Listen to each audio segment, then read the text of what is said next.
हमारी बेटियां उनके कब्जों में है, डॉक्टर आफिया सिद्दीकी उनके कब्जे में है।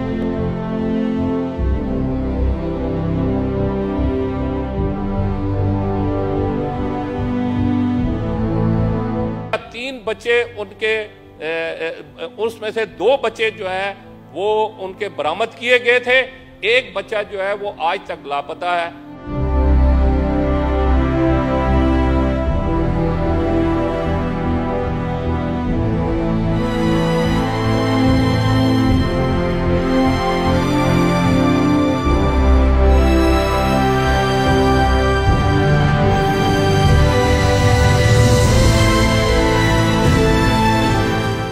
मौके आए हैं कि जब आफिया की वापसी मुमकिन हो सकती थी। रेमंड डेविस का टाइम था जब क्लियर कट मेरे पास उसका सबूत है कि अमेरिका ने उसके बदले आफिया को ऑफर किया था, बट इन लोगों के लिए दूसरी चीजें जो हैं वो प्रायोरिटी बन गई थी।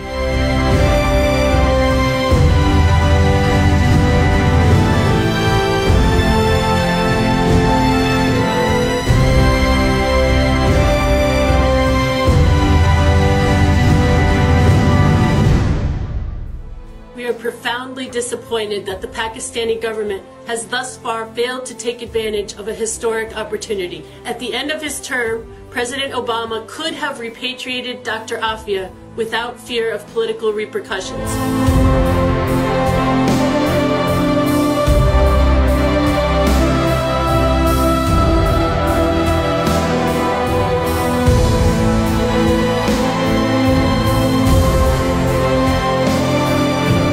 काफ़ी लंबी और मुस्बत मुलाकात हुई, लेकिन मुझे इसमें थोड़ी सी मेरे दिल को जो एक डाउट सा भी हुआ, और वो ये कि उन्होंने मेरे साथ शेयर नहीं किया कोई चीज़, मुझे लिखी हुई कोई दस्तावेज़ या वो नहीं दिखाई। उन्होंने मुझे ज़बानी तसल्ली दी।